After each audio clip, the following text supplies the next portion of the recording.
Bienvenidos a una nueva sesión de Ágora Life aquí en la Fundación para el Progreso. Y hoy vamos a tocar un tema que surgió a raíz de una columna, pero que hemos discutido acá en la Fundación y que tiene que ver con la envidia. Y uno de los textos más fundamentales que se han escrito jamás sobre ese fenómeno es La envidia y la sociedad de Helmut Schöck. Esta es la edición española. Esta es la edición en alemán, que fue el idioma original en que se escribe este trabajo.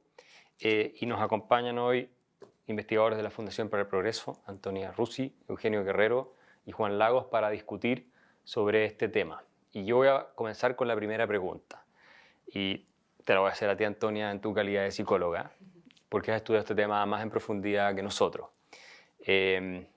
Schöck en este trabajo sostiene que la envidia es parte de la existencia humana. Nosotros vivimos obviamente en sociedad y por lo tanto tenemos la posibilidad de compararnos permanentemente con otros, ¿no? Si no nos comparáramos con nadie, la envidia no podría existir. Y dicen entonces, de esa comparación con otros surge la posibilidad de envidiar a esos otros, nos hacemos conscientes de lo que ellos tienen y nosotros no tenemos. Y finalmente señala él también que el potencial de la envidia como fenómeno social, porque esto no lo circunscribe él solo a el individuo, sino que como una teoría de la sociedad, básicamente, que puede transformar instituciones, puede generar movimientos políticos, etc. Bueno, que tiene un potencial de destrucción tan gigantesco que todas las religiones conocidas, por ejemplo, han tenido mecanismos para tratar de lidiar con la envidia. Pero yo te quiero preguntar a ti, desde el punto de vista de la psicología individual y cómo esto se estudia, ¿cuál es el origen de la envidia? ¿Cómo emerge? ¿Por qué hay algunas personas que son más envidiosas que otras?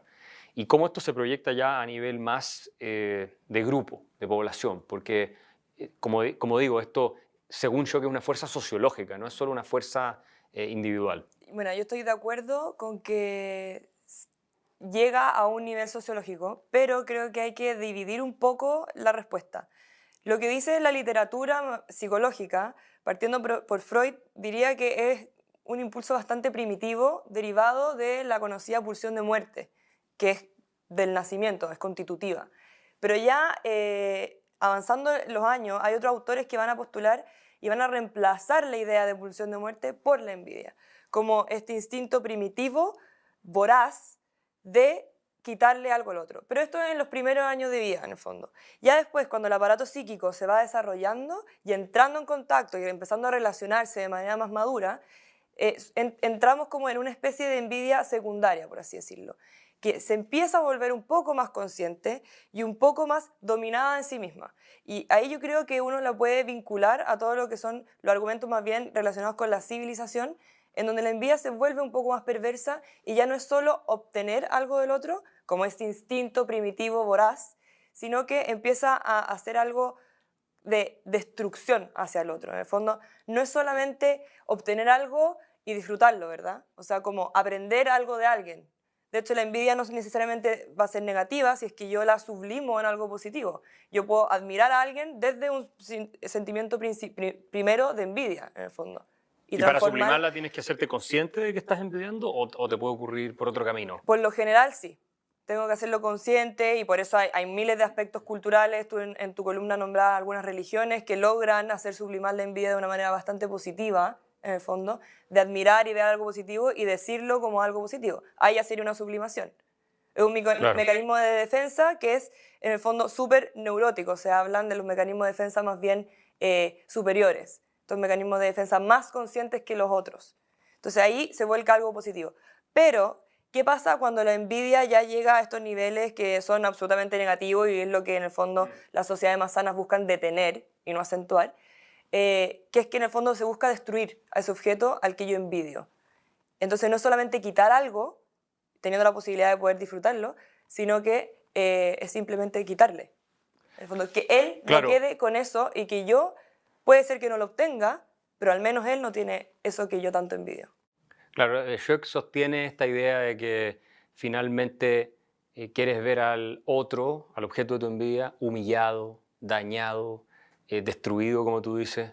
Pero ¿qué pasa en la psiquis del envidioso mismo? Es decir, ¿cómo te afecta en tanto persona, digamos, en tu capacidad de desarrollarte, de desplegar tus capacidades, de, en fin, hacer una vida normal, más allá de que debe ser desagradable, ¿cierto? Este sentimiento de la envidia, ¿cómo te afecta dejarte llevar por estos instintos básicos, primitivos, pervertidos, como tú lo planteaste? Mira, afecta muchísimo al individuo por muchas cosas. Uno, porque algo que es como intrínseco a la envidia es sentir vergüenza, en el fondo. Y aparte que la envidia es un sentimiento oculto. No mucha Claro, gente lo exterioriza, no la lo envidia, reconoce, es claro. muy mal visto. Entonces, en el fondo, nadie lo va a exteriorizar, porque aparte al exteriorizarlo, en el fondo me devalúo a mí mismo. Entonces, eso ya es un trabajo que muy pocas personas pueden llegar a hacer. Eh, pero también porque el envidioso no tiene una capacidad de ir desarrollándose, de ir mejorándose, de ir avanzando en tono de envidia. Por eso mismo yo decía, la envidia, si es que se utiliza bien, si es que yo la reconozco, la hago consciente y me hago cargo, en el fondo de eso ya yo necesito estilos atribucionales más bien internos, en el fondo yo me hago responsable de mis sentimientos, puedo transformarlo en algo positivo, en el fondo, puedo ir desarrollándome cada vez más, completándome. Pero cuando uno habla de la persona envidiosa o personas más envidiosas, es que se detienen en ese desarrollo, porque salen de la competencia, en el Mm, fondo. El envidioso es incapaz de competir. claro. Sí, Eugenio habla de que el envidioso, lo que dice Antonia, se queda, si no hace consciente esto, obsesionado con el tercero, de alguna manera paralizado, en un círculo de lástima por sí mismo, de sensación de impotencia. em, ¿Cómo pasamos de ahí a el problema más desde el punto de vista sociológico-político que la envidia puede significar? ¿Y por qué, a tu modo de ver, la envidia es algo que no se tematiza en la discusión pública, intelectual, académica? Nunca lo hemos planteado, a pesar de la importancia que tiene, por parte de intelectuales, de académicos, en fin, para tratar de entender el comportamiento de los seres humanos en sociedad. Tal vez los psicólogos lo ven, ¿no es cierto?, desde el punto de vista individual o en estudios clínicos, no sé, pero ¿cuál es tu explicación en esos dos campos? Mira, es muy interesante tu pregunta porque, bueno, para empezar y darle como el tono más sociológico, Helmut Schreck, con base a una investigación muy bien documentada, eh, lo que sostiene es que precisamente la civilización moderna es la derrota precisamente de la envidia, ¿ok? Por ende, hay una crítica muy profunda, más que nada al marxismo decimonónico, donde este no entiende precisamente cómo se derrotó a la envidia y ahora quiere racionalizarse a través de distintos sistemas sociológicos. Entonces, el tema es el siguiente. Lo primero que a mí me parece clave es definir la envidia en términos de cómo la define Schreck. Y la podemos definir en simple, como una especie de... es un proceso anímico que tiene al menos dos características o una característica bidireccional. ¿Y cuál es? Bueno, que primero existe el goce por el mal ajeno, pero también existe la pena por la felicidad ajena. Pero fundamentalmente es un sentimiento autodestructivo, a tal punto que, por ejemplo, cuando yo busco destruir el valor que el otro representa y al que envidio, yo no busco beneficiarme directamente de ese valor. Claro. Es simplemente que ni él ni yo lo poseamos.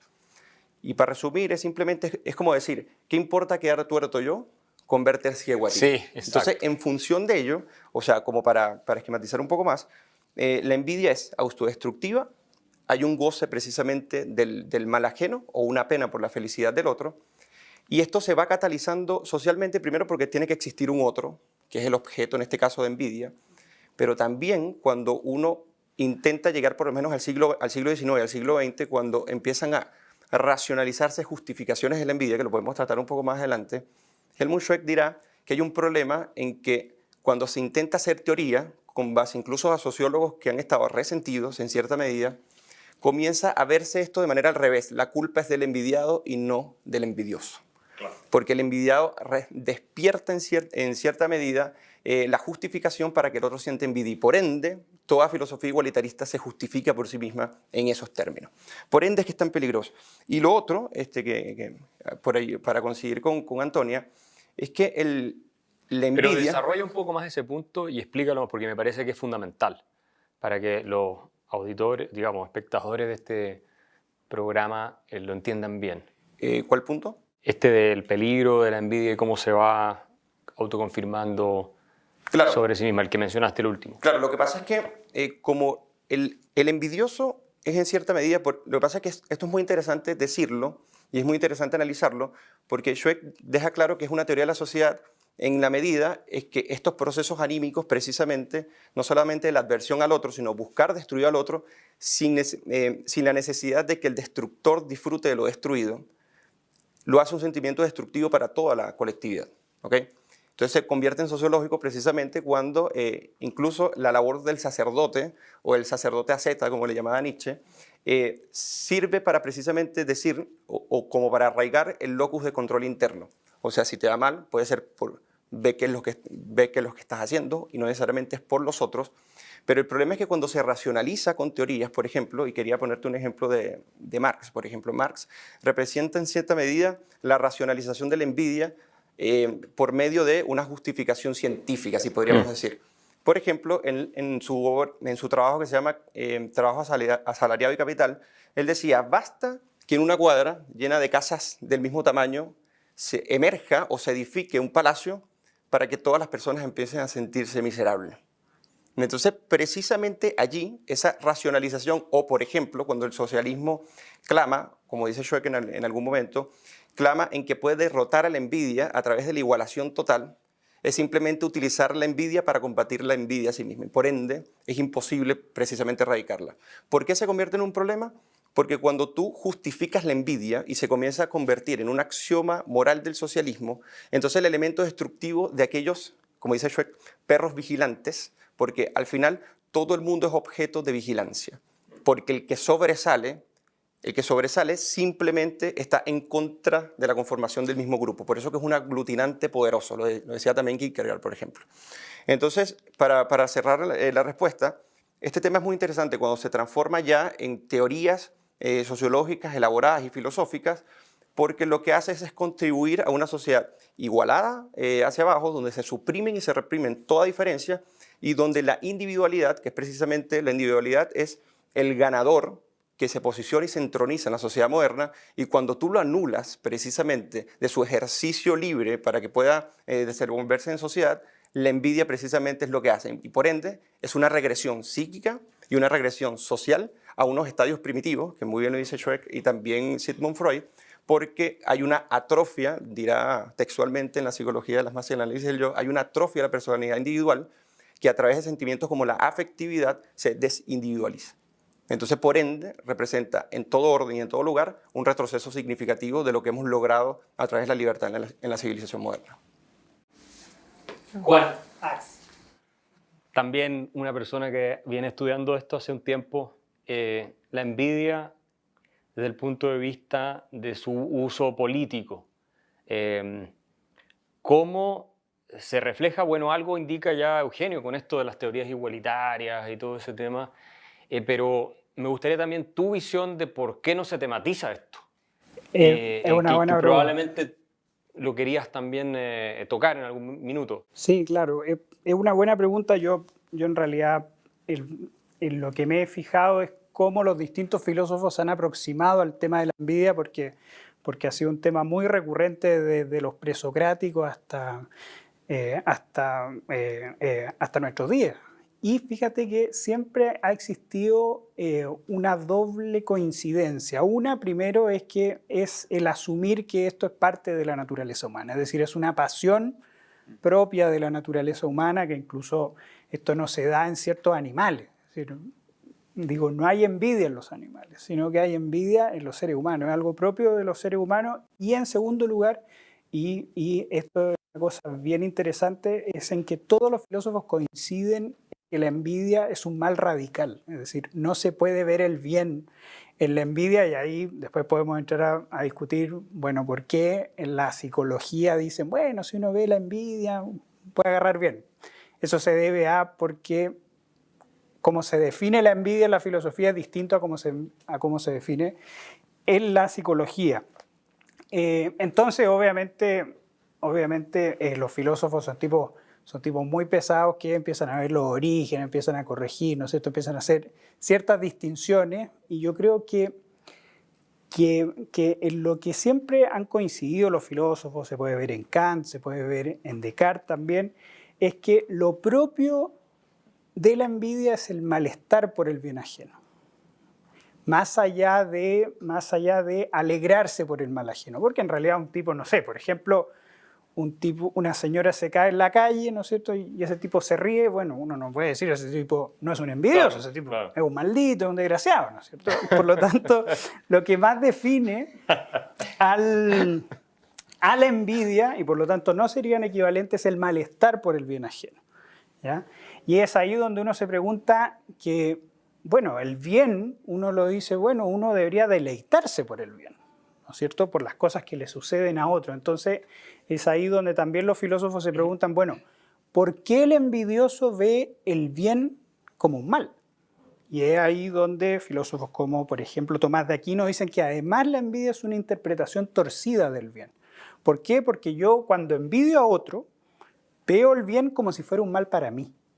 Y por lo tanto, luego viene, ¿no es cierto?, ese deseo por eliminar ese bien del otro. ¿Por qué? Porque yo en realidad lo veo como que el bien del envidiado resulta ser un mal para mí. Y por lo tanto, luego viene la voluntad por intentar revertir esa situación y con la ilusión de que eso me haría bien a mí.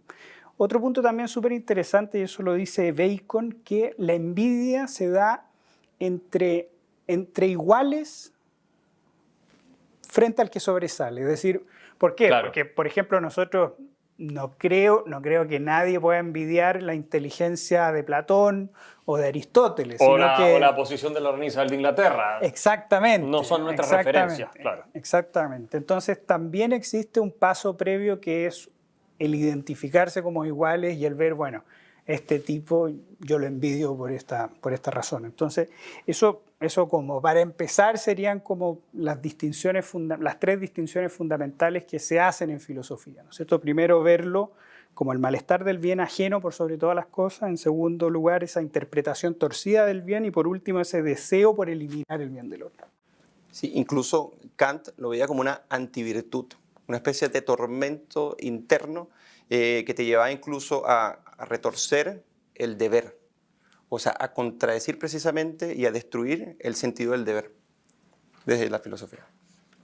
Como fuerza psíquica. Así es. Exacto. Sí, pero ojo, que ante todo la envidia es una pasión y obviamente las pasiones uno no las evalúa moralmente, es decir, lo que uno evalúa moralmente son los vicios. Obviamente después la envidia es la madre de todos los vicios, es decir, te lleva también a cometer muchos vicios, pero ese sentido primario uno dice, bueno, si es algo propio de la naturaleza humana, uno dice, bueno, estamos liquidados, algo propio de la naturaleza humana, convivamos con la envidia. Pero el punto es que, dado que es una pasión, a través de la voluntad, ¿no es cierto?, se puede intentar sublimar, se puede domesticar. Y eso resulta ser lo importante, porque algunos podrían decir, bueno, dado que la envidia resulta ser algo propio de todos nosotros, deberíamos, bueno, acostumbrarnos a eso. Por eso, o sea, una cosa es cuando la racionalizas en términos de justificarla, lo que se llama la envidia ahora sería justa indignación, a través de una teoría que la racionalice por un lado, o personas que te dicen, bueno, o filósofos que te dicen, bueno, es un mal radical que no puede ser extirpado precisamente porque es una condición natural, pero sí puede ser atenuado. Precisamente es la tesis de Schweck, o sea, la civilización moderna y su libertad es la derrota tajante de la envidia. ¿Y cómo vamos derrotando la envidia, Antonia, como en sociedad? Antes de eso, que yo me gustaría hacer una precisión porque me parece que no fui muy clara, es que las precisiones que hace la literatura en la psicología en ningún caso dice que la envidia es una pulsión positiva. O sea, siempre dice que es una pulsión o un impulso en primera instancia en el desarrollo humano, o sea, cuando se nace, ya se ve la envidia, que es primitiva pero que es inminentemente destructiva. Siempre será destructiva. El tema es que cuando uno, en el fondo lo que dice la psicología es justamente lo que estaba diciendo Eugenio y Juan, ¿verdad? O sea, es reconocerla como algo que se padece, en el fondo como esta pulsión inevitable, pero que existen herramientas sociales y, de hecho, la civilización misma, en el fondo, ayuda a que esa envidia pueda ser sublimada y transformada en algo positivo. Pero es siempre reconociendo la destructividad propia de la envidia. Y luego ya en el desarrollo humano surge esta envidia secundaria, que es la envidia que estamos hablando ahora, ¿no? O sea, esta envidia que ya que tiene componentes bastante perversos, porque nace también de una estructura muy narcisista. Eso te iba a preguntar.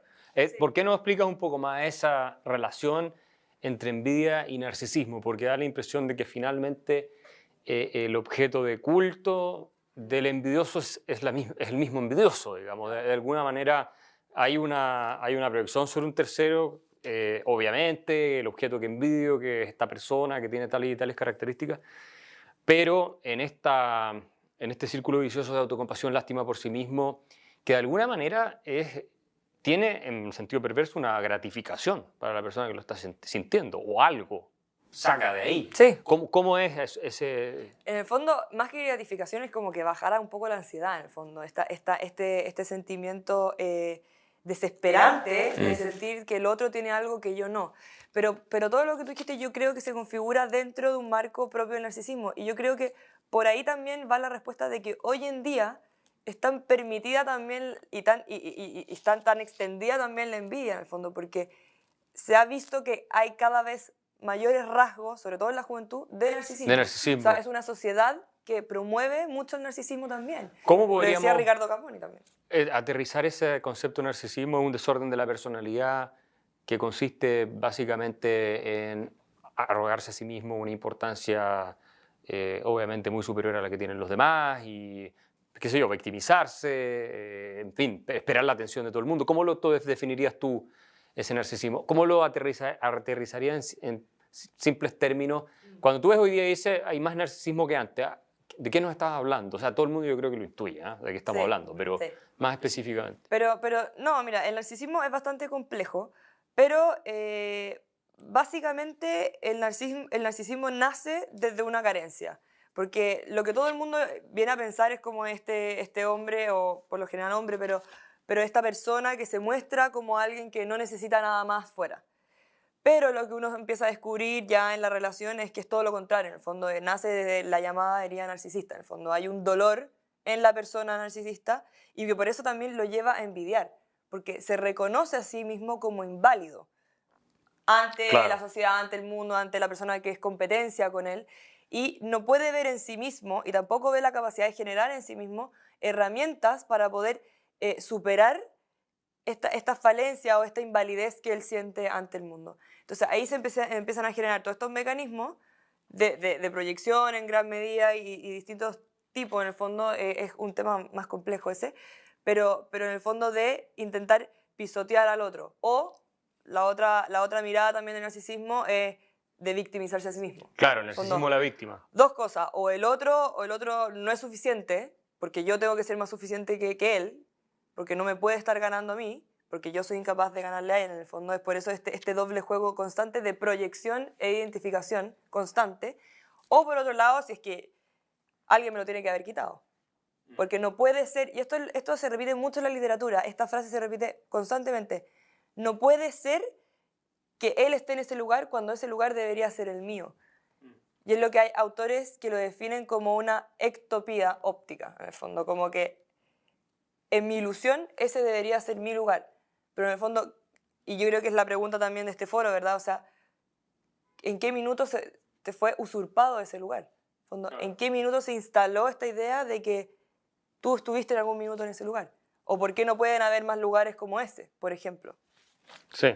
¿O por qué deberías estar tú? ¿O por qué no está bien que esté el otro? Ahí, claro. Eso cuando Exacto. los celos como que se mezcla con la envidia Con la precisamente. envidia, que hay que hacer ahí una distinción, claro. Claro, porque los celos se refiere más que nada al poseedor, que en este caso es la persona que tiene injustificadamente, como tú dices, puede ser una ilusión, un puesto que no le corresponde, pero entra en el proceso competitivo realmente, a la posesión en sí, que es desde el punto de vista de la envidia, en el que ni tú ni yo debemos poseerlo, básicamente. Entonces, cuando se mezclan las dos, es bastante destructiva, y más cuando estas dos, bueno, la pulsión de la envidia, o el instinto de la envidia, los celos, se mezclan con el resentimiento. Y allí, bueno, uno podría decir, bueno, puedes tener teorías que lo atenúen, o puedes tener teorías y narrativas que precisamente hagan hincapié en explotarlo. Y es muy interesante porque en ese libro, Helmut Schweck, en el apartado que se llama Crímenes por envidia, él como que circunscribe o aterriza un poco, según una muy buena investigación, que en el momento que la persona no puede racionalizar o no puede entender las enormes desigualdades que pueden existir en una sociedad, o las desigualdades que existen en una sociedad, es y tienes narrativas precisamente que se ponen del lado precisamente del envidioso contra el envidiado, tienes esta pulsión de agresión que nace tanto del resentimiento como la envidia, puede precisamente desembocar en el crimen por envidia. Tú lo dices básicamente en el apartado 3. Y ya que nosotros estamos en el ámbito de las ideas y las narrativas... Espera, antes de eso te iba a preguntar y me gustaría que comentaras, porque Schuck habla de que este es un fenómeno que se dio mucho en las sociedades tribales, ¿cierto? Por ejemplo, las cacerías de brujas fueron usuales en contra de personas que, y esto lo dice Schuck, eran de alguna manera exitosas o tenían una posición o virtudes o belleza física, lo que sea que otros deseaban, entonces las denunciaban por brujería y las terminaban quemando, las terminaban matando, digamos. O sea, el mal de ojo, todo. El mal de ojo, la magia negra. Esa parte es muy interesante. O sea, esto es algo que nos ha acompañado y hay que insistir en este punto desde que existimos probablemente. Y da la impresión que no somos tanto más civilizados en ese sentido que lo que éramos hace, no sé, 30.000 años atrás. Bueno, fíjate, para darle el paso a Juan, traje una cita precisamente porque me impresionó mucho. Hace años que leí el libro y se me quedó un poco en esta especie de racionalización. Mira lo que dice en la página 83 de la edición español. Dice, el crimen por envidia, y bajo ese concepto puede englobarse una gran parte de la delincuencia juvenil y el vandalismo de Estados Unidos. Desempeña un papel sobre todo en aquellas sociedades cuyo credo, enseñado ya desde las escuelas e incesantemente repetido por todos los políticos y predicadores, es la igualdad. Cuando pueda menos explicarse el individuo particular de una forma realista, las palpables diferencias que se dan entre él entre él y otros, tanto más fácilmente perderá el control de sí mismo y emprenderá el crimen por envidia. Esto precisamente respaldado con algunas investigaciones. Y con esa reflexión, Juan, ¿cómo nos vemos acá en Chile? Wow. Porque esto describió lo que pasó en Chile hace poco. Sí. Al menos en algunos grupos, no voy a decirlo en todo, pero... Sí, y fíjate que hay una cosa que nosotros no nos damos cuenta, pero que también es un detonante de la envidia súper importante y sobre todo en Chile en este último tiempo, que yo creo que es esta suerte de la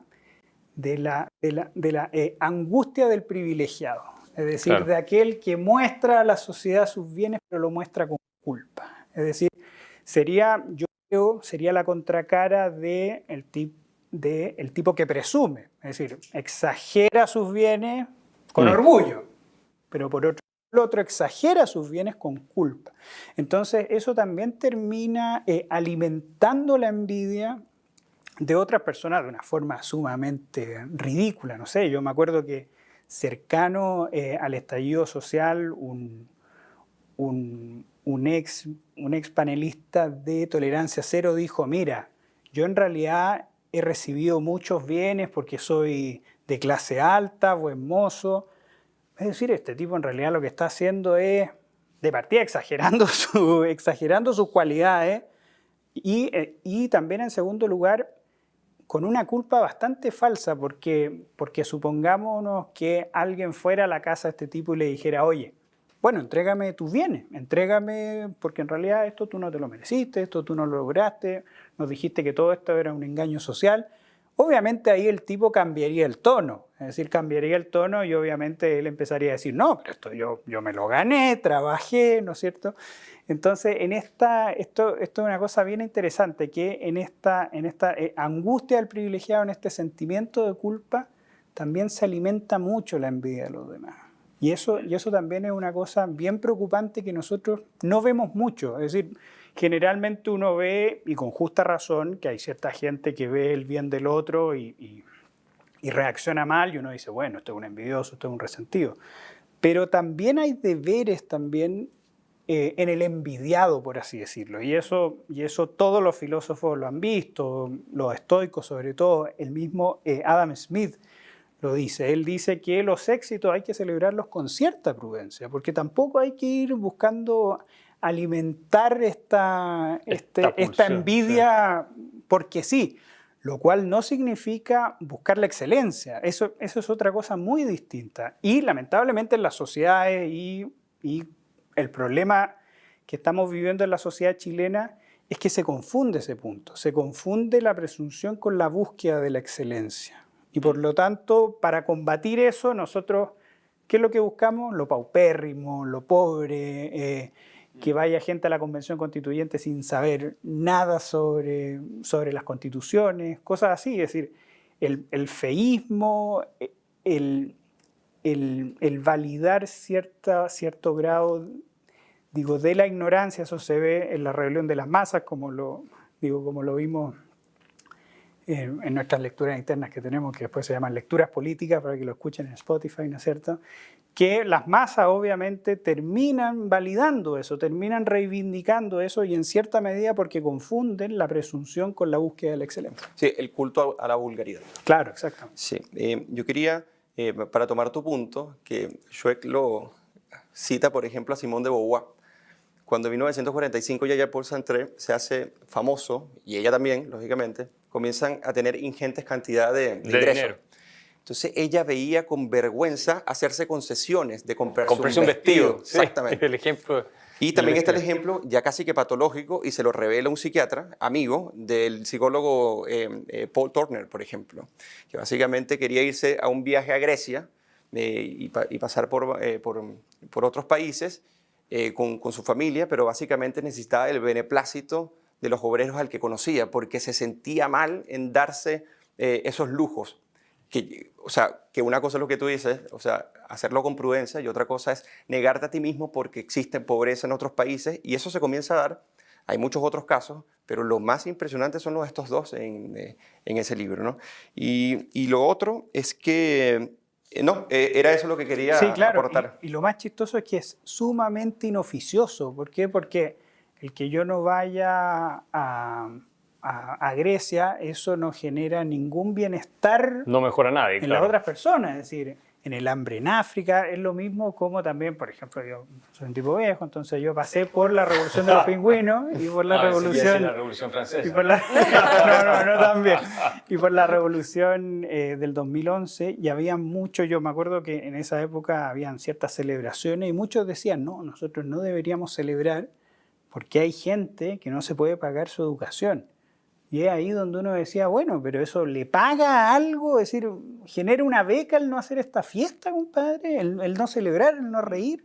Entonces, sumamente inoficioso este falso sentimiento, ¿no es cierto?, que es una falsa culpabilidad, porque siempre hay que llevar esto al extremo y decirle a estos tipos, bueno, si de verdad Entrégalo. no es cierto, entrégalo.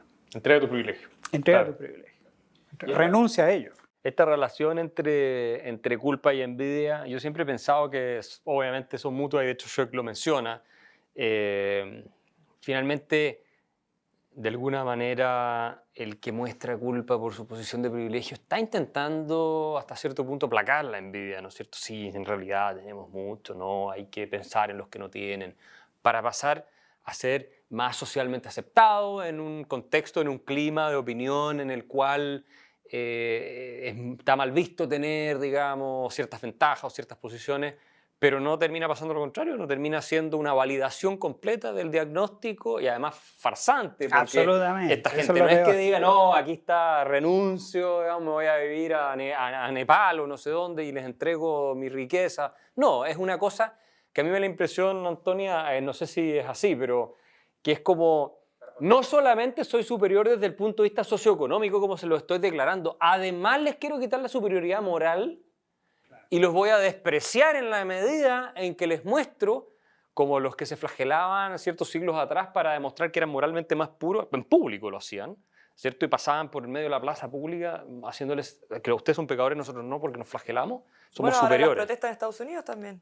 Blancos que también se arrodillaban y pedían perdón. Y le lavaban los pies a Claro. gente afroamericana. Bueno, es que depende. Si la culpa es real, yo creo que también es natural que haya alguien que se sienta mal, en el fondo, por ver a alguien que tiene menos que él mismo. En el fondo es propio de la empatía, ¿verdad? Pero ya cuando es esta culpa artificial, que se trata de demostrar además, porque yo creo que todos lo vimos, ¿verdad? O sea, hace 2 años lo vimos de que había que subirlo a Instagram. En el fondo, lo mal que Claro. yo me sentía por lo que estaba pasando. O en las mismas protestas de Estados Unidos, donde yo tenía que subir la foto negra del cuadrado negro. ¿Por qué subirlo? Porque, De Black Lives porque Matter, yo sí. necesito que otra persona vea que yo me siento mal por algo. Virtue signaling. Así O lo sea, llaman los es americanos. es lo mismo que mostrar cuando yo estoy donando plata para alguna causa benéfica, en el fondo. Sí, bueno, ya si otra persona lo vio, está bien, pero en el fondo, ¿por qué tengo que mostrarlo activamente en una plataforma que yo sé que muchas personas lo van a ver? O sea, algún famoso que no lo haya subido? Como que él también está recibiendo una ganancia Eso es lo que decir, es un por buen negocio. demostrar. Es una ganancia, bueno, un negocio sí, pero también una O sea, ganancia en términos generales, afectiva también. O sea, claramente esa persona está diciendo algo que quiero necesita de popularidad. los otros ser reconocido también. Pero también es por presión grupal. Claro. Llega un momento que es si claro. tú omites precisamente colocar las fotos, puedes ser sancionado porque te estás diferenciando precisamente de este colectivo que se victimiza o por ejemplo, asume una culpa cuasi patológica, sea sincera o sea falsa. Básicamente esta presión de grupo ejerce un poder impresionante en las otras personas. Claro, y ese poder también lo tiene por esta carencia que tiene la persona que necesita ser reconocida por ese Así es. grupo. Así De no es. ser así, defendería las teorías que defienden al individuo propiamente tal, ¿verdad? sí, po. Esta idea del privilegio, que es algo que está muy de moda en Estados Unidos, ¿cierto? El white privilege, todo esto. Y acá también. O sea, en Chile, la noción de que está una sociedad de privilegiados, como si viviéramos en la Francia de Luis XIV o una cosa así. O sea, todo lo que esta gente tiene, que le ha ido mejor, sin nombrar que todo el mundo le ha ido muy bien en los últimos 30 años prácticamente, pero que le ha ido mejor, de alguna manera es inmerecido, ¿cierto? Es una cosa que tú no es justo que lo tengas. Esta es la sensación instalada. Por ahí le llamaron el antiguo régimen. Sí, hasta le llamaron, imagínate. Imagínate el antiguo régimen. De hecho, el libro de Sichel se llama Sin privilegio. Sin privilegio. ¿Ah? De alguna manera validando este discurso de que el privilegio es en cierto sentido inmoral, o que tenemos privilegios, cosa que yo no creo. Yo creo que eso es un concepto completamente artificial y falso. En ningún caso se tienen. Pero eso es claramente o no una expresión de que estamos en un momento de discurso público que está claramente inmerso en esta pulsión ya generalizada de la envidia, o esta pasión generalizada de la envidia, y que se está institucionalizando. Y ahí los quiero llevar al próximo tema. Schock habla de que la envidia, a diferencia de otros sentimientos, porque el amor, ¿cómo va a institucionalizarlo? ¿No? Es una cosa bien difícil de institucionalizar, pero la envidia es fácil. Impuesto al patrimonio para los ricos, por ejemplo. O reforma agraria, para quitarle todo a los dueños de los latifundios en su época. Lo que sea, todas estas ideas. ¿Cómo ves tú esa parte y dónde vamos a terminar? ¿O crees tú que esto va a haber una reacción antes de que llegue a un punto en que realmente los jacobinos terminen por llevarse la fiesta por la casa, que es lo que ocurrió en el antiguo régimen? Le tocó la más difícil a Juan. No, bueno, ojalá que pase, es decir, ojalá que lo podamos revertir y obviamente la envidia, digo, se puede concretar, digo, no solo en términos tributarios, sino que también en términos educativos, por ejemplo. Sí. No sé, yo lo que hago es eliminar las notas. O si alguien se saca una nota, bueno, le va a entregar puntos al otro para que el otro no sienta envidia.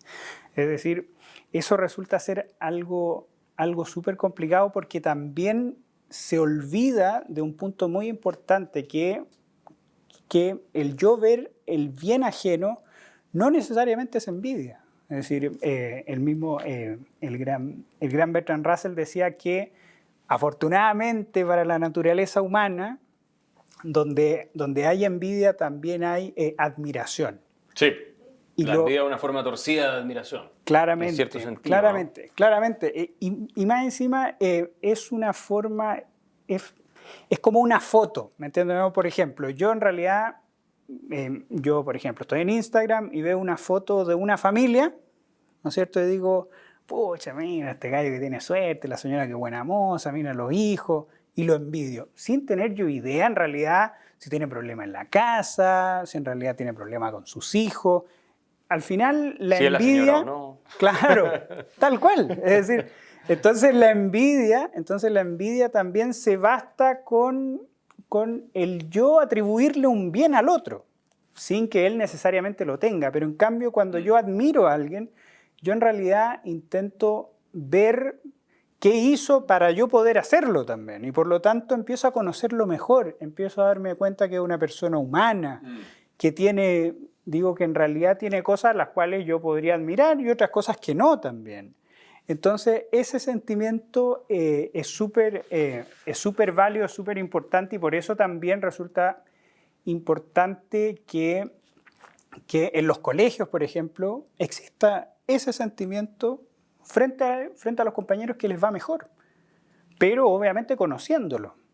Y fíjate que una de las cosas más dramáticas que me quedó un pelito frente al tema de estos tipos que señalan con culpa sus privilegios. Claro.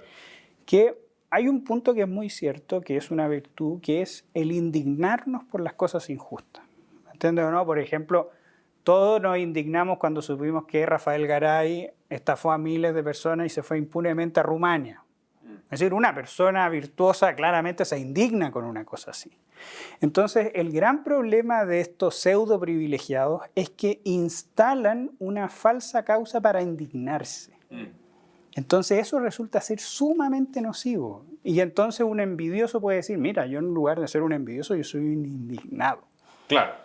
Y ahí es donde se le atribuye... de Stefan Hessel que hablaba de los indignados, y cuando tú lo leías era básicamente justificación para sentirse con rabia por la desigualdad nomás. Sin entender bien de dónde viene. Sí, porque una cosa es estar resentido, que tú lo puedes tener como una reacción natural al logro inmerecido que otras personas tienes porque puedes constatar que se le dio un privilegio por encima de los demás. Pero otra cosa, como dice bien Roger Scruton, el problema es cuando se convierte en una actitud existencial, donde revives y resientes precisamente lo que ocurre y lo transformas en la posibilidad futura de agresión, porque lo que tiene el resentimiento es que como es impotente al momento y se retoma cuando precisamente lo resientes o lo revives muchísimo más adelante, si políticamente es catalizado, sumamente peligroso, pero como dicen, o sea, una cosa es que tú digas, mira, ¿sabes qué? Me indigno por tal cosa, pero otra cosa es que tú digas, bueno, mi sentimiento de envidia, de querer ver al otro despojado, independientemente que yo no pueda disfrutar de lo que se despojó, yo lo llamo en cierta medida justa indignación. Claro. Ese es el problema. Y eso se usa mucho, Antonio, el tema de disfrazar la envidia, el resentimiento de justicia, de humanismo, de preocupación por los que tienen menos, de... qué sé yo, algún tipo de bondad. ¿Ah? Claro, o de crítica constructiva, por ejemplo, cuando uno dice, no, esta persona yo la quiero mucho, o esta persona es súper inteligente, pero, y ahí es donde se expele la envidia. Pero lo decía Freud también, en la psicología de las masas y la identificación del yo, hablaba de esto en el fondo, que esta necesidad que los individuos cuando se empiezan a juntar, digamos, empiezan a exigir esta idea de justicia, que no es necesariamente justicia en el fondo, es igualitarismo, en el fondo es nivelarse, claro, anclado de esta pulsión que Freud siempre dice que es natural y se padece, pero el problema de la envidia es cuando uno se relaciona, que era lo que decía un poco Eugenio, desde la envidia y comprende el mundo desde la envidia, y eso es lo que yo creo que hoy en día se está instalando. Ahora, hay una pregunta que es esencial, la respuesta tal vez un poco obvia, pero digamos que el objeto de envidia es la desigualdad económica, el único que existe. No el único que existe, pero el principal. Si tú tienes un grupo de personas que envidia a otras porque tienen más posición económica y tú aplicas una reforma o haces una revolución de lo mismo y terminas con las ventajas económicas, es decir, remueves el objeto de envidia, ¿se acaba la envidia? O sea, esta gente que siente envidia, ¿se acaba? No. Porque eso es lo que tenemos que, yo creo, transmitirle a la gente, que va a haber esta conversación. O sea, esa falsa ilusión por terminar con la envidia. Sí, me gustaría que los tres comenten esto. Está la idea de que si tú reduces la desigualdad, si tú gastas más plata, vas a comprar paz social, entonces vamos a tener un más pacífico, un mundo más, digamos, comprensivo, donde todos nos vamos a entender, va a haber más empatía. Y si es cierto el análisis que estamos haciendo, y Schoeck tiene razón en lo que plantea, y los filósofos que ustedes han citado, entonces, ¿vamos realmente a conseguir una sociedad más pacífica por el hecho de que haya menos desigualdad? No, porque al final no es un problema del objeto al que se envidia, es un problema del que envidia. En el fondo, esta voracidad, en el fondo, insaciable de destruir al otro y de obtener de otro lo que él no puede conseguir dentro de sí. Eso no es algo que se encuentre fuera, no es algo que alguien puede solucionar por esa persona o por este grupo de personas, de una sociedad insaciable, si se quiere decir. Entonces no importa cuánto le quita a los ricos, cuánto los haga sufrir, cuánto, en fin, redistribuyas, cuánto todo, la envidia no las va a poder calmar si... Es que ponlo en un ejemplo... Es que seguimos siendo humanos. Claro, y ponlo en un ejemplo entre dos personas, el mismo ejemplo que da Eugenio de la mujer estupenda que envidiaba a la otra estupenda. Cuando la mató, ¿la dejó de envidiar? Probablemente encontró otra a la cual envidiar. No, seguramente seguía envidiando a la misma. Las otras se salvaron, precisamente porque la Claro, detuvieron. hay estudios también, es como la idea de no sé, hay estudios clínicos, casos clínicos que me han tocado leer, no sé si son ciertos o no, pero a modo de ejemplo explican en el fondo cuando, no sé, la mujer envidia, por ejemplo, al amante descubierta del marido, por ejemplo. La envidia porque es más bonita, es más joven, etc. ¿Va a dejar de envidiarla porque esa amante desaparezca? Bueno, ahí también está mezclado con celo, ojo, son dos cosas distintas, pero si lo vinculamos de la envidia, no.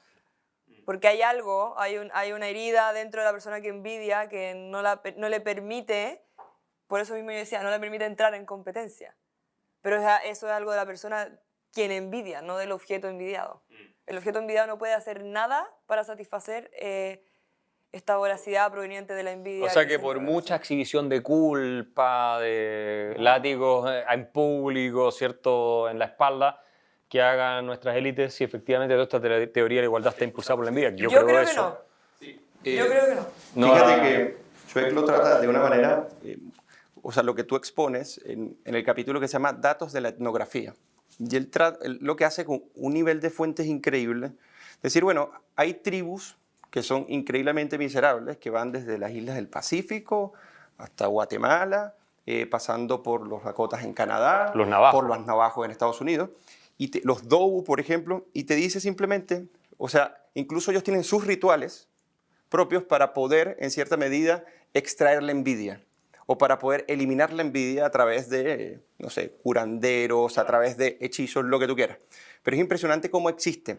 El tema es que, como muestra Schweck, cuando no hay, o sea, cuando no existen diferencias materiales en un tipo de sociedad, la envidia se catapulta de manera muchísimo peor, por dos cosas. La primera, porque comienzan a emerger no solamente la diferencia de que tú tienes más que yo, sino precisamente aquella fuente donde estas diferencias están más arraigadas. Por ejemplo, en la fuente del valor de tus talentos y tus dones naturales, por ejemplo.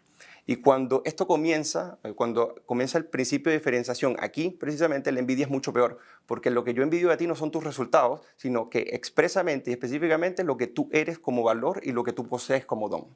Y allí es muchísimo más peligrosa. Y por otra, el error del socialismo precisamente es ese. O sea, lo dice muy bien Schweck, que es primero pensar que la posición de poder de alguien en la sociedad es precisamente porque le ha quitado a otro o porque perjudicó a otro. Y lo segundo es pensar que es erradicable precisamente la envidia, entonces por ende tiene una muy mala antropología de conocimiento de lo que es el ser humano. Y además, las utopías de mercado, si podríamos decir, o de sociedades libres, son mucho mejor que el socialismo para revertir la envidia, precisamente porque te expone a la suerte. Te expone precisamente a un conjunto de oportunidades que te pueden permitir avanzar y progresar, incluso así tú lo consideres inmerecido, algo que no te permite ni las utopías igualitaristas ni el socialismo propiamente dicho. Sí, claro. En realidad esa idea de, si en realidad no igualamos a todos, se va a acabar la envidia, eso es completamente falso porque, como dijimos anteriormente, la envidia se funda en cierta igualdad. Se funda en cierta igualdad, ¿por qué? Porque yo no envidio a Lionel Messi como juega la pelota, sino que envidio a mi compañero que jugamos una pichanga los domingos. ¿Entiendes? Claro. ¿No? Entonces, ya es falso, ya hay una falsedad en los mismos términos de cómo entendemos la envidia con esta especie de solución, ¿no es cierto? El otro punto también es y esto en la filosofía se ve muy bien cuando se preguntan si el envidiado debería corresponder al envidioso. Claro. Y hay muchos filósofos que dicen no, por ningún motivo. Es decir, la mejor cura de la envidia, eso lo dice Kant, Descartes, dicen La mejor cura de la envidia es ignorar al envidioso. Y aquí hay una cita de Plutarco muy buena que dice que si el envidioso recibe un favor del envidiado, se atormenta más y le envidia incluso la atención y el poder de hacerlo. Es decir, por ejemplo, si aquí llegara Andrónico Luksic y dijera, mira Juan, tú que eres tan pobre y tan miserable, yo te voy a ayudar. Y yo le tuviera envidia, digo, no se la tengo, pero Tampoco yo en realidad... tan pobre y tan miserable. Claro, tampoco tanto. No dejes mala. Claro. No. Ojo, Schweck lo expone ahí. Entonces yo ahí diría, el punto es que mi envidia ahí no se acaba, sino que yo digo, mire, más encima este gallo tiene la posibilidad de ayudarme, muy desgraciado. Más Entonces rabia le te da, envidio ¿no? eso, más rabia. Y lo que pasó con él precisamente y con esta atleta no era que iba a ir a una competencia deportiva, no me acuerdo quién era en este minuto, donde él le ofreció ayudarla. Y ella le dijo, no, yo voy a rechazar tu ayuda por tal y tal, y le dio una, sin ningún argumento, que lo descalificó, que toda esta plata que tú tienes es un robo, que no sé qué. Y le salió el tiro por la culata, más o menos en los términos que tú estás planteando, precisamente. Sí, claro. Exacto, o sea, que tienes ahí toda la razón. Pero quería tocar un punto antes de terminar esto, que es la idea... Sí, Eugenio. Que en el libro toca ese mismo punto que acaba de tocar Juan, y básicamente se siente también que me ayudas y yo te debo un favor, estoy sometido a ti. Ese Claro, complejo, en deuda, claro. ese complejo de inferioridad que despierta precisamente la envidia cuando eres ayudado, te lleva a otro mal que analizará Kant, que es la ingratitud. Y no asumir que el otro lo hizo por una nobleza de poderte ayudar en tu condición donde tú no puedes ayudarte a ti mismo. Y la gratitud, en este caso, cuando no se emite o no se transforma en una especie de principio que se puede sacralizar quizás en la sociedad, tienes la destrucción de la propia convivencia humana, lo cual es bien interesante. Ahora, antes de terminar, porque estamos llegando al tiempo, pero la idea de mérito, este es un punto que me parece crucial y que se está poniendo de moda. Michael Sandel está hablando de la fantasía del mérito y que en realidad, de nuevo, como que casi que nada de lo que la gente recibe que le va bien lo merece. Acá se ha discutido también en Chile, en América Latina. ¿Contribuye esta noción de una sociedad meritocrática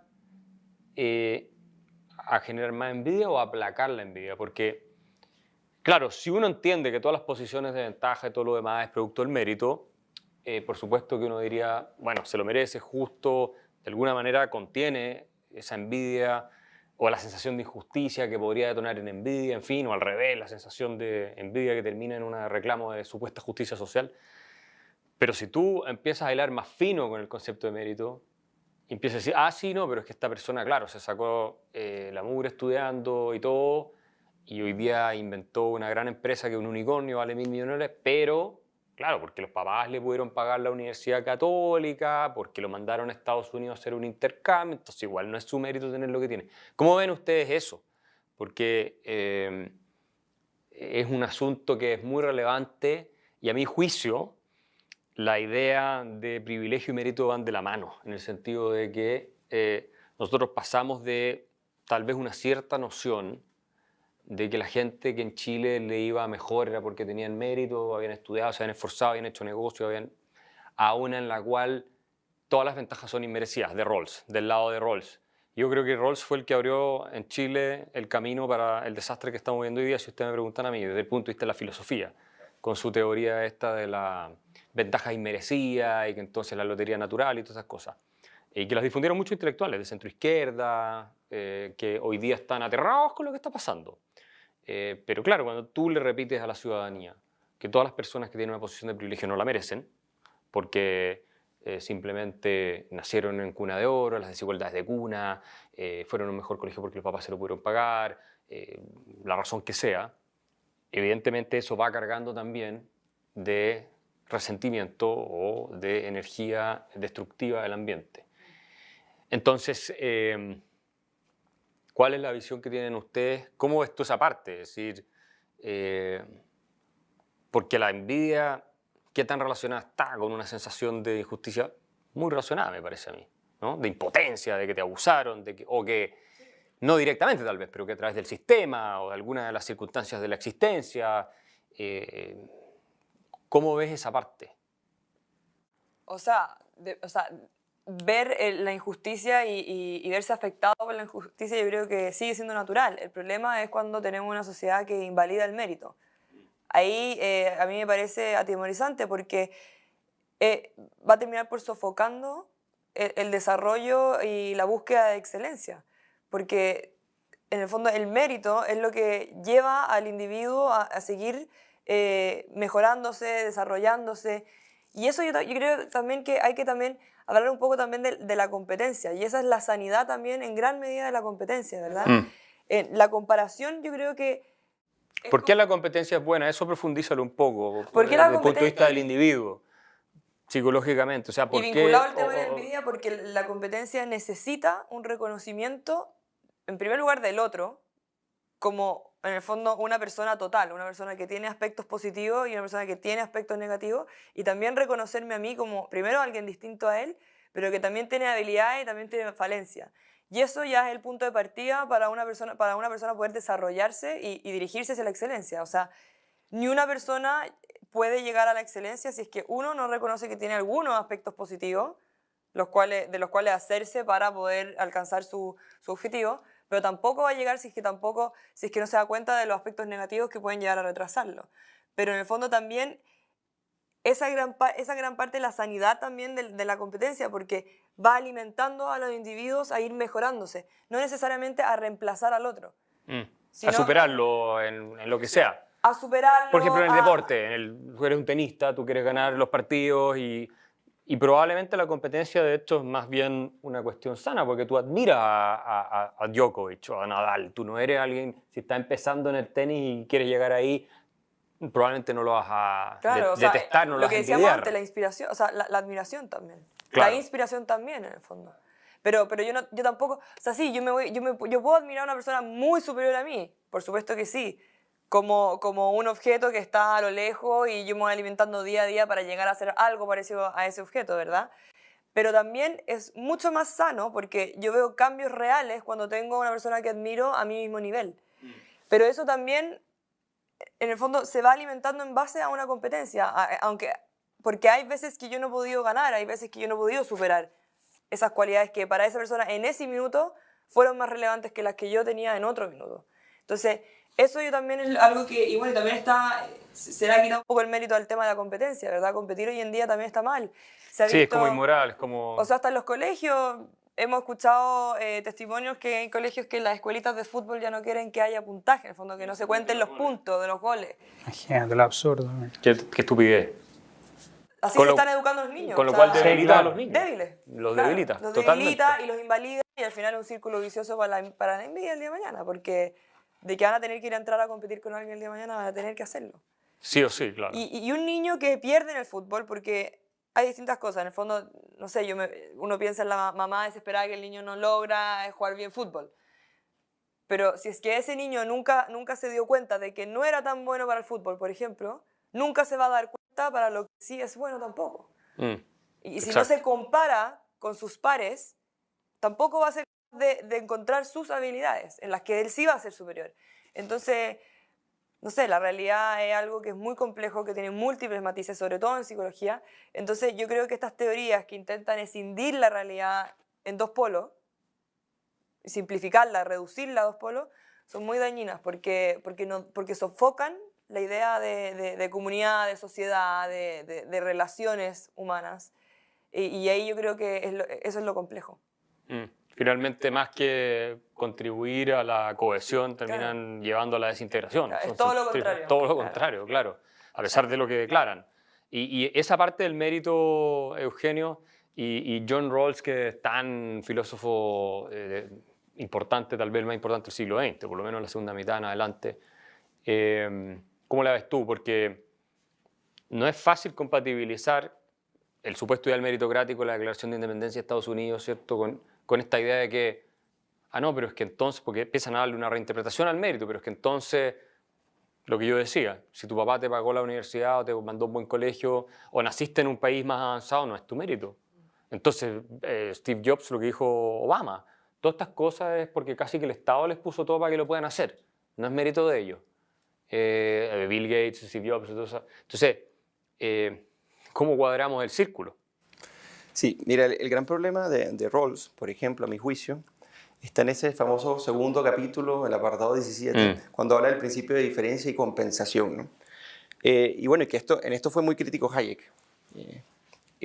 ¿Y crítico por qué? Porque, o sea, yo sí considero que Rawls, en cierto sentido, si tú ves como la big picture, es un liberal, ¿no? El marco Sí. teórico se puede prestar para un liberalismo Sí. clásico. El problema está en que cuando va a los principios de justicia, específicamente el segundo, básicamente él dice, bueno, una sociedad estructurada constitucional e institucionalmente debería promover que los que tienen o los que están más privilegiados, ya sean por sus talentos naturales o por cualquier otra situación, progresen o sigan en esa misma senda en la medida y solo si terminan beneficiando a los que están debajo.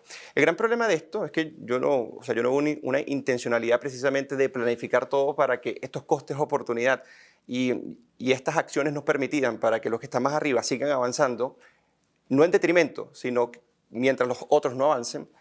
Tiene una especie de orden teleológico y a mi juicio es que Rawls no entendía el complejo funcionamiento del mercado. Porque básicamente para lograr precisamente ese fin, o sea, el fin de que los que están arriba progresan en la medida que también van progresando los que están abajo, más abajo te lo permite precisamente el mercado. Y estos principios espontáneos no tienen ningún nivel teleológico, o sea, no se estructura toda una sociedad y sus instituciones precisamente para que persigan un fin específico. Entonces, ¿qué pasa? Yo pienso que muchos se han tomado precisamente de ese análisis que él hace un análisis bastante riguroso. No está en contra de las desigualdades naturales ni nada por el estilo, pero sí hay una intención, lógicamente, del orden institucional para beneficiar a los que están más debajo, que toma básicamente el socialismo y lo que llaman el liberalismo igualitario, precisamente para decir, bueno, hay que corregir lo que el mercado termina generando, porque ya se asume que estos principios de competencia y que todo se materializa precisamente genera una especie de órbitas de privilegiados en detrimento de perdedores. Y eso es una visión sumamente equivocada y que la critica precisamente Hayek. Y lo otro es respecto al mérito. El mérito se está tomando como si el esfuerzo, o sea, primero, ¿quién determina qué es meritorio? Claro. ¿Puede ser una agencia de burócratas o es simplemente el intercambio de valoraciones y el intercambio de bienes y servicios dentro de un mercado? Entonces, cuando las personas dicen, bueno, no es meritorio qué y con base a qué, entonces, para poder dejar una especie de catálogo de lo que es meritorio, necesitas una agencia que lo determine, que los conceptualice y los dote de contenido. Y ese es el problema de la fatal arrogancia de los intelectuales, pensar que pueden determinar qué puede ser meritorio y qué no, exento o en detrimento de la libertad de los individuos. Y ese es el gran problema que yo creo que se extrae y que me parece que Rawls sí es un poco más liberal. Ahí Juan nos puede corregir en su liberalismo político, por ejemplo. Ahí yo lo veo un poco más liberal, pero en este capítulo, que ese liberalismo político, por cierto, no lo toma la mayoría de los igualitaristas, sino que se basan precisamente en este libro que es la teoría de la justicia y que ha sido tan criticado precisamente por esta noción de construcción de una sociedad a través de principios conscientes donde una institucionalidad esté hecha precisamente sí y solo sí puedan avanzar los más aventajados si ayudan a avanzar a los que están menos aventajados. Sí, no, y ahora, Juan, hemos ido incluso más lejos, porque es como dice Thomas Sowell, estamos tratando de buscar justicia cósmica. Claro. Rawls está en parte en esos que él denuncia como los justicieros cósmicos, pero ya no es solamente esta idea de, bueno, hay gente que le puede ir bien y el arreglo institucional es justo en la medida en que también beneficia a los más desaventajados y hay una igualdad de derechos para todos, que son los dos principios de justicia de Rawls, sino que hoy día estamos llegando a un nivel en el cual, insisto, el mérito se está se está hilando tan fino que tu apariencia física no es tu mérito. Entonces la sociedad tiene que compensarte a ti por tener una apariencia física más desfavorable que la de otra persona. Esos son argumentos que existen, de hecho, y se han desarrollado por distintos teóricos. Es más, han llegado, hay habido personas que hipotéticamente han propuesto, de acuerdo a la teoría de Rawls, el sorteo de las parejas para procreación, digamos, para tener hijos. Y no que tú te cases porque obviamente las personas tienden a casarse, a tener hijos con gente del mismo círculo social, con características parecidas, entonces se va, como dicen ellos, reproduciendo el círculo de la desigualdad. Entonces habría que sortearlo, ¿ya? siguiendo una estricta teoría de la justicia, digamos, para compensar las desigualdades inmerecidas y todo eso. Entonces estamos llegando a niveles que ya son completamente absurdos incluso. Sí, claro. A mí lo que me sucede con Rawls y sobre todo con el segundo principio de la justicia es que también hay una pretensión, ¿no es cierto?, en él de que eso excluiría la envidia justificada. Claro. ¿No es cierto? Él lo dice, de hecho, sí, textual. Exactamente. En su libro. Y eso es un error. Hay un artículo muy bueno que se lo recomiendo a los auditores, se llama Diferencias sociales, justicia y envidia, de Óscar Lucas González Castán, que está en Isegoría, y donde él dice, mira, el fenómeno de la envidia es mucho más complejo que esta búsqueda, ¿no es cierto?, de Rawls. Pero fíjate que yo creo que el gran problema, ¿no es cierto?, cuando entramos como a la genealogía del éxito, ¿no es cierto?, porque al final Hayek también está en contra de esta idea meritocrática, ¿no es cierto?, esta promesa meritocrática, porque él dice, mire, lo importante es el éxito.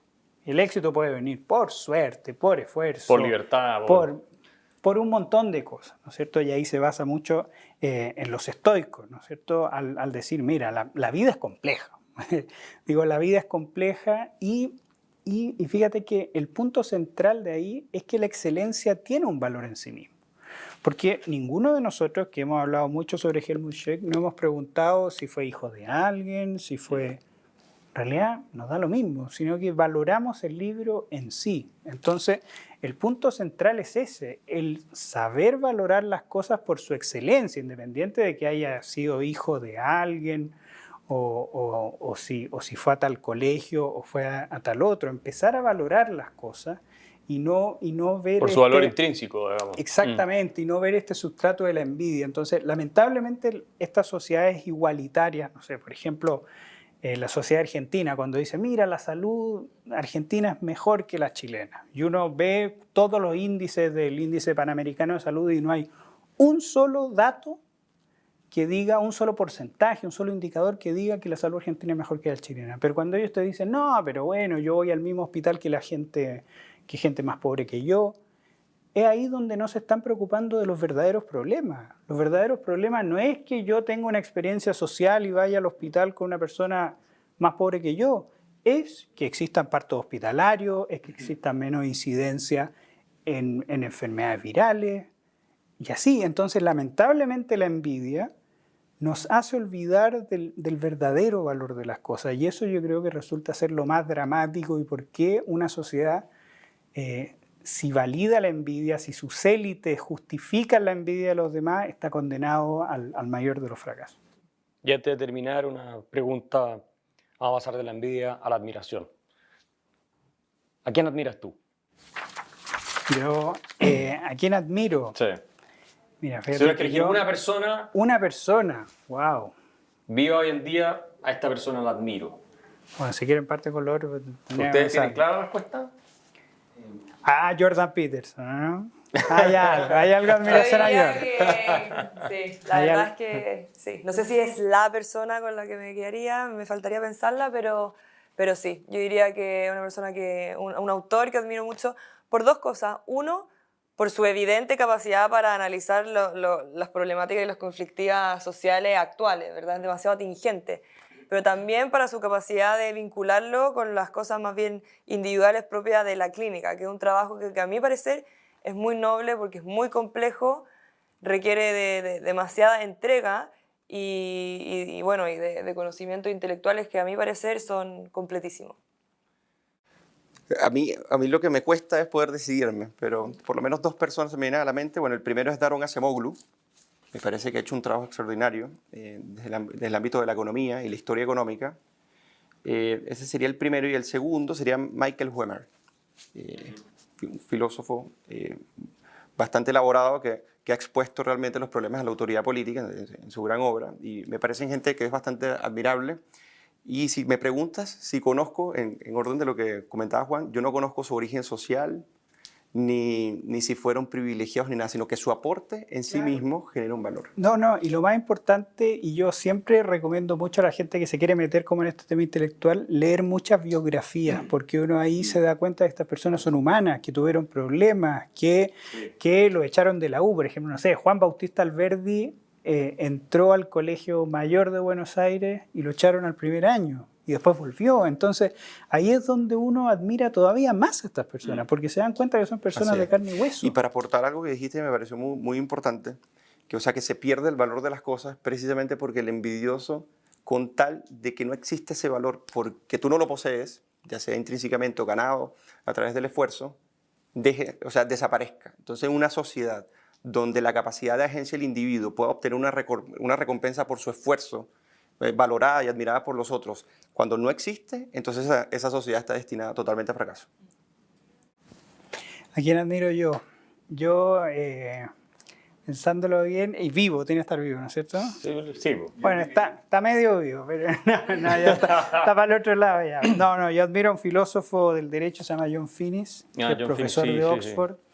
Lo admiro, además porque es un tipo muy sencillo, muy cordial, me tocó, hasta tengo una foto con él, pero además por su capacidad de hacer escuela, es decir, en un ambiente tan adverso como Oxford, el tener esa capacidad, es profesor de Oxford por si acaso, el tener esa capacidad de generar discípulos, de hacer escuela, de formar mucha gente, es una cosa que a mí me causa una admiración total, y cada vez que leo algún artículo de John Finnis o algún libro de John Finnis digo, pucha, el gallo un grande. Claro. Bueno, yo admiro a Roger Federer, tengo que decirle. Estoy tratando de aprender a jugar Pero tenis. qué intelectual. No, cuando me ganan los peloteros, en realidad lo envidio. Tengo que ser franco, le deseo el mal. Porque las humillaciones que tengo que tolerar son demasiado grandes. Pero un intelectual, Pero, Axel.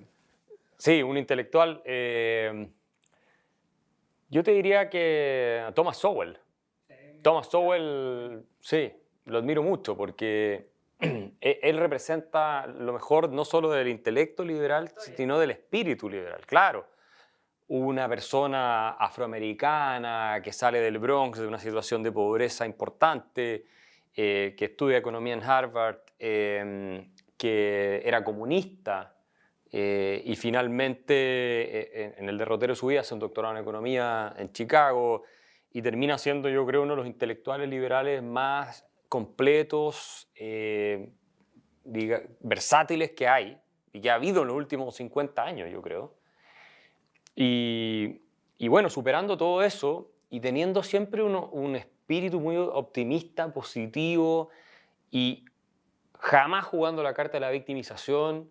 Y es más, siendo muy honesto y asumiendo costos altísimos, porque él es uno de los que, por ejemplo, dice, no, es si los problemas de los afroamericanos en Estados Unidos, siendo él afroamericano, no tienen nada que ver con el racismo sistémico, esas cosas son estupideces, son problemas de ellos, es que ellos no asumen ciertos cambios en sus patrones culturales de comportamiento, el estado benefactor que los ha arruinado con incentivos espantosos, ese tipo de cosas, y con los estudios para respaldarlo, por supuesto, o sea, no es que esto, y además ha hecho contribuciones desde la historia de las ideas hasta economía, políticas públicas, o sea, es un genio, yo lo encuentro... Con mucho humor.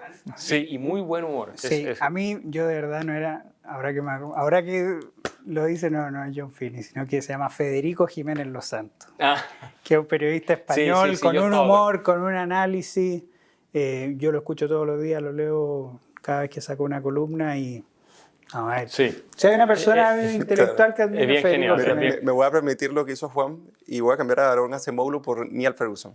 Ahí sí. Bueno, sí, Neil también es un personaje muy, muy admirable que ha logrado grandes cosas, pero mi favorito sigue siendo Thomas Sowell. ¿Tú no quieres cambiar? ¿Te quedas con...? ¿Vivo?